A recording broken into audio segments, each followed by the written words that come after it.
Yo YouTube, j'espère que tu vas bien, on se retrouve aujourd'hui pour une vidéo, franchement je teste, je sais pas ce que vous allez en penser, n'hésitez pas, peut-être que je pourrais faire une mise à jour de tout ça, mais je vais vous expliquer ce qu'on va faire. Avant ça évidemment tout le monde vous dit coucou YouTube, n'hésitez pas à venir sur Twitch du lundi au samedi à 18 h, et aujourd'hui comme vous avez pu le voir dans le titre, je vais vous conseiller des mangas, notamment 6 mangas. Je me suis dit que ça pourrait être cool de faire ça parce que ça pourrait être sympa notamment de faire des OP mangas, je vais pas vous mentir, ça pourrait être très cool d'en faire. Plus je parlerai de manga et plus ça intéressera des maisons d'édition de me payer pour parler de certains mangas. Et là il y a aussi le fait que je reçois beaucoup de mangas, des éditions notamment Glénat et aussi Pika avec lesquels je travaille. Ce serait un peu cool de centraliser un peu les lectures que j'ai eues de ces divers mangas et de enfin vous montrer mes recommandations quoi, tout simplement. Eh bien mesdames et messieurs, commençons. Premier manga que j'ai envie de vous conseiller, c'est par les éditions Pika. Vraiment très cool ce manga, je sais pas si dans le chat il y en a qui le connaissent, c'est The Fable, qui a actuellement je crois 3 tomes en circulation. Je crois que le 3e tome est sorti il y a pas longtemps. Donc du coup The Fable en fait c'est très cool. Je vous montre un petit peu vite fait les dessins, parce que je vais essayer de vous montrer rapidement tous les dessins de chaque manga pour aussi voir si ça vous plaît. Forcément ça passe par là aussi hein. Il faut évidemment que le style graphique vous plaise un petit peu. C'est l'histoire de tout simplement un mec qui est un tueur professionnel, c'est un tueur à gages. En gros, moi ma prédilection c'est parler d'animé, faire des lives, vous faire plaisir, vous divertir. Lui, c'est tuer des gens. Jugez pas, c'est différent selon les personnes, ok? Y a pas de souci. Un jour, son prestataire, donc celui qui lui demande de tuer les gens, lui donne une nouvelle mission. Et sa nouvelle mission, c'est quoi? C'est, écoute, à partir de maintenant, tu as interdiction de tuer. Donc du coup, tu as interdiction de tuer et d'attaquer qui que ce soit pendant une année entière. Sachant que ce mec-là, c'est quand même un gars qui est vif, tu vois, il est vif, il a un tempérament assez, tu vois, si tu le piques, il a envie de te tuer, tu vois ce que je veux dire?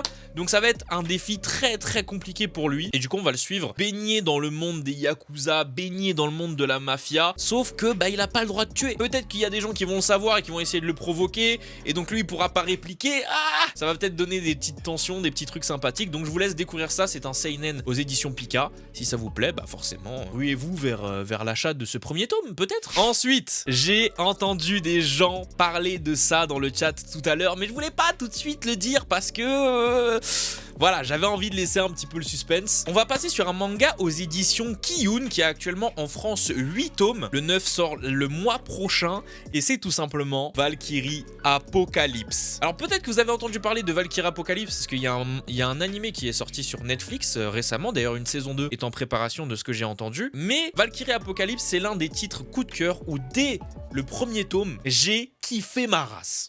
Voici les différents dessins, comme vous pouvez le voir, c'est vraiment très détaillé, très propre, très cool. J'essaye de passer vite pour pas trop non plus vous spoiler. Mais vous pouvez voir que franchement, moi, le style de dessin, j'accroche plutôt pas mal. J'aime beaucoup. Et pour vous expliquer un petit peu l'histoire, vraiment, comme vous pouvez le voir, il y a des gens qui disent l'animé t'a peur, etc. Parce qu'effectivement, l'animé a eu pas mal de critiques par rapport au manga.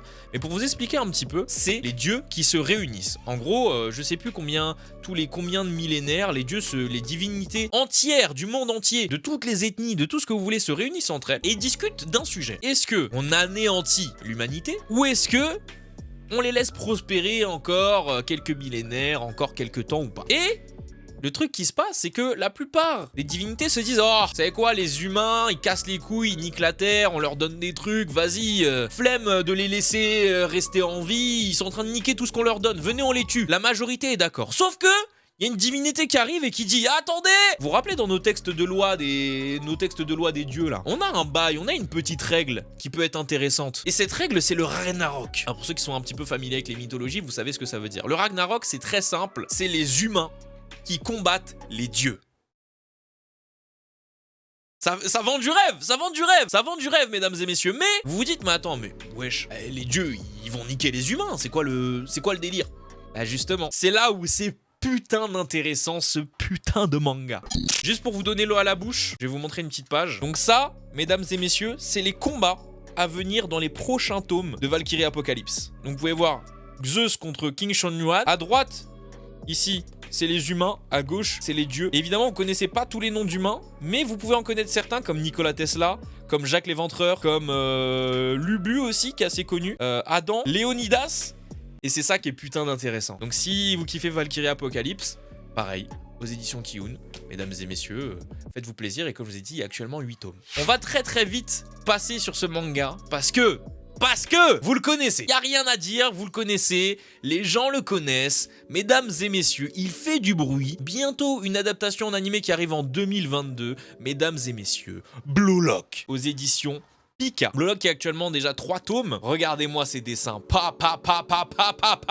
Des dessins incroyables. Des dessins de fou furieux. Et comme vous pourrez le comprendre, un manga sur le sport. Un manga notamment sur le foot. Avec un synopsis réellement intéressant et très enivrant. Je vous explique. Le Japon pue la merde de foot. Comme dans la vraie vie. Comme dans la vraie vie. Non, n'écoutez pas Aiko, il dit de la merde. Ok, donc ils se disent, bon, à un moment donné, il faudrait qu'on soit un peu mieux, un peu plus fort quand même. Donc ce qu'ils se disent, c'est qu'ils vont monter un projet. Ce projet s'appelle le Blue Lock. Et ils vont réunir les 300 meilleurs attaquants japonais. Ils vont les mettre dans un centre de formation, nommé du coup Blue Lock, pour les faire se combattre sous forme de Battle Royale via des matchs, via des entraînements, via des défis. Et vous allez vous dire, ok, Battle Royale, donc du coup il doit en rester qu'un à la fin, ok, bah cool. Et c'est quoi vraiment le truc enivrant? Attention, c'est que chaque personne éliminée, parce qu'évidemment au cours des matchs, des défis, etc, il y a des éliminés pour en laisser qu'un seul, c'est que chaque éliminé n'aura plus le droit de faire du foot, professionnellement parlant. Donc, ils jouent tous leur vie. Tout le monde là-dedans. Le personnage principal Isagi Yoichi, tout le monde joue sa vie. Et c'est ça qui est incroyable. Avec évidemment des codes du shonen neketsu de sport classique, des dépassements de soi, des frappes Tar Lewandowski. Si vous kiffez, Pika Édition a sorti les 3 premiers tomes déjà. Allez, foncez voir ça. On enchaîne avec un manga de nos chers amis de chez Glénat. Glénat qui m'envoie énormément de mangas, donc je les remercie de ouf. J'ai été à une soirée de lancement notamment pour ce manga, mesdames et messieurs. Shangri-La Frontière, qui vient très récemment d'avoir son premier tome. Donc malheureusement, si vraiment vous kiffez le synopsis, vous allez l'acheter et que vous kiffez l'entièreté du manga, il va falloir attendre un petit peu avant que le deuxième tome sorte. Mais Shangri-La Frontière chez Glénat, ça promet d'être une réelle dinguerie. Déjà, si vous n'êtes pas fan de jeux vidéo, passez au prochain manga. Je vous le dis tout de suite, passez au prochain manga parce que ça traite de jeux vidéo. Alors attention, ce n'est pas un isekai. Le personnage principal ne se fait pas transporter dans un monde parallèle, un monde différent. Il joue tout simplement à un jeu. En gros, on suit un mec qui s'appelle Sunraku et lui, il est passionné de quoi? Il est passionné de jeux vidéo. Mais pas de jeux vidéo comme tout le monde, il est passionné de jeux vidéo à chier. Genre que des bouses, que des jeux vidéo de merde. Personne n'a envie d'y jouer. Le jeu, il est méga dur, il est buggé de ouf. Tout ça, lui, son kiff, c'est de jouer à ces jeux-là. Sauf que un jour, bah, il finit son énième bouse auquel il a joué et on lui dit, bon, mon gars, en ce moment, on n'a plus trop de boosts qui sont sortis, mais on a un jeu de ouf qui bat tous les records, tout le monde kiffe, c'est Shangri-La Frontière. Est-ce que tu veux le test? Il se dit, bon, vas-y, ça va me changer un peu, je teste, tu vois. Et au final, il se rend compte que déjà ses skills des jeux de boost vont lui servir pour le jeu à la hype. Et surtout, il va se rendre compte qu'en fait, le jeu à la hype, il kiffe sa mère. Et évidemment, je vais pas vous spoiler, mais il y a plein de choses à l'intérieur de ce jeu, comme notamment ça, mais vous le saurez uniquement si vous lisez le manga, qu'est-ce que c'est. Il y a des énormes choses à l'intérieur de ce jeu qui font que vraiment, t'as envie toi aussi de jouer à ce jeu, frère. T'as envie de jouer à ce jeu, t'as envie de pex dans ce jeu. Et surtout, ce qui m'a vraiment fait kiffer, c'est qu'il y a beaucoup de termes de jeux vidéo dedans. Comme par exemple la hitbox, le spawn, plein de petits termes comme ça qui sont dedans et qui sont très bien adaptés évidemment vu que ça traite de jeux vidéo. Donc Shangri-La Frontière chez Glénat, tome 1 sorti. Pas encore de tome 2 mais très bientôt. N'hésitez pas à aller voir ça. Mesdames et messieurs, je suis très content de vous présenter celui-ci parce que c'est un manga que j'ai acheté de ma propre initiative. Je crois que personne me l'a conseillé. Juste, je crois que je l'ai acheté. J'ai montré que j'achetais des mangas random sur ma story Insta et quelqu'un m'a dit, mec, franchement, t'as une putain de luck parce que celui que t'as acheté là, il est incroyable. Et je l'ai lu.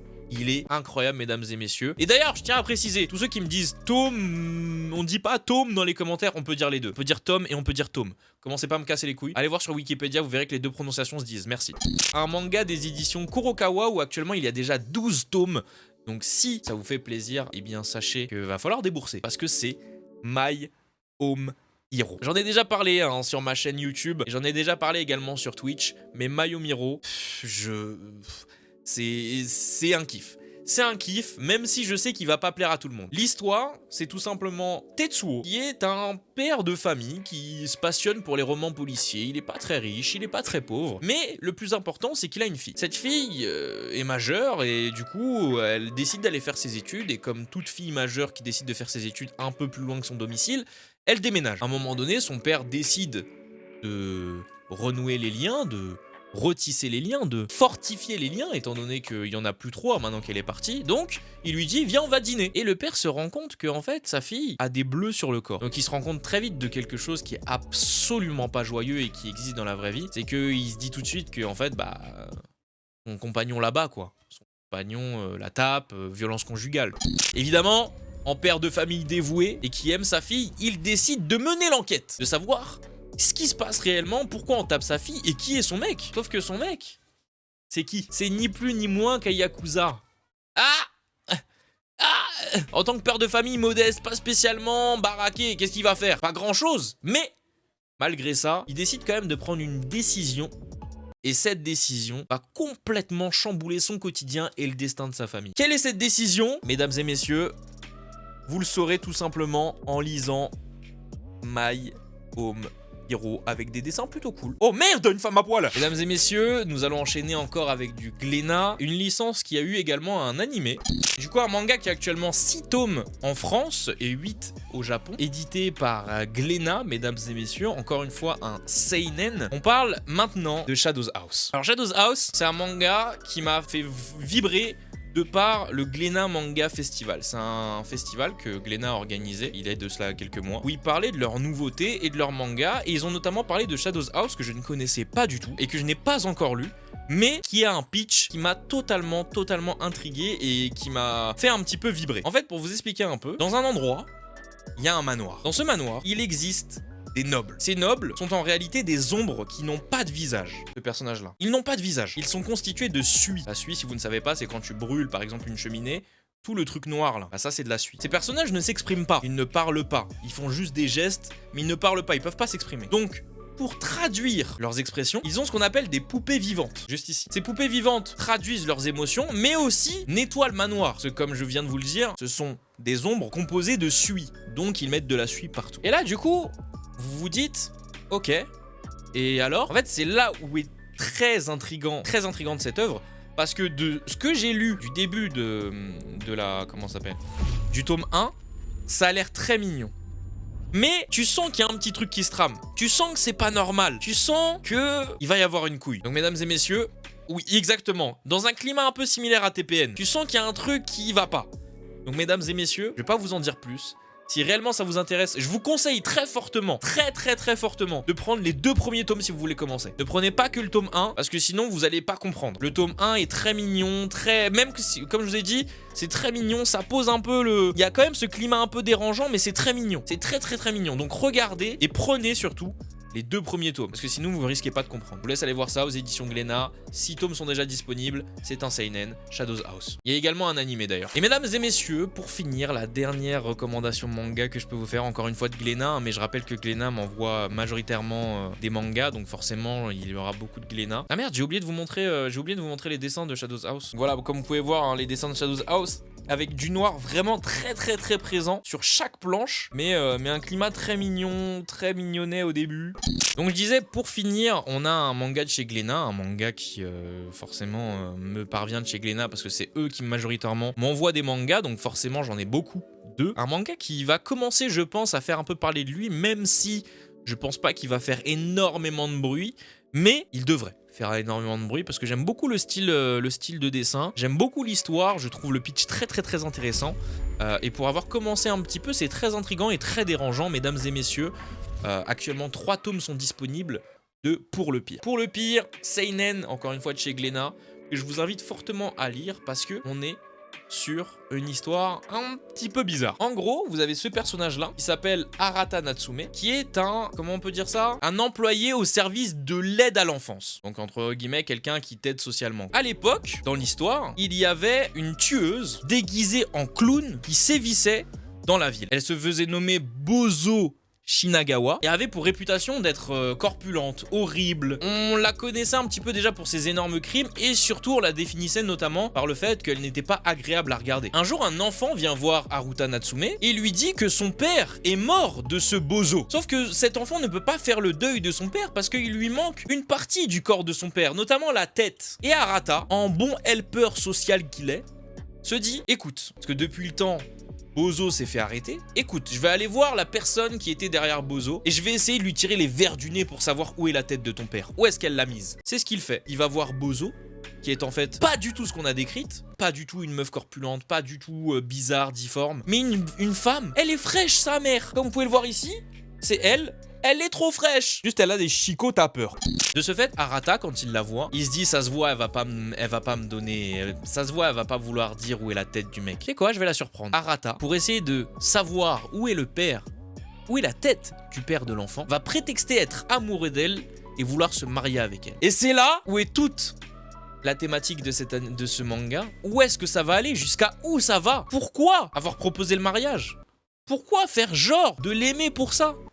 Jusqu'où ça va aller? Ce que vous découvrirez dans Pour le pire si vous décidez de prendre le tome 1. Encore une fois chez Glénat, mesdames et messieurs.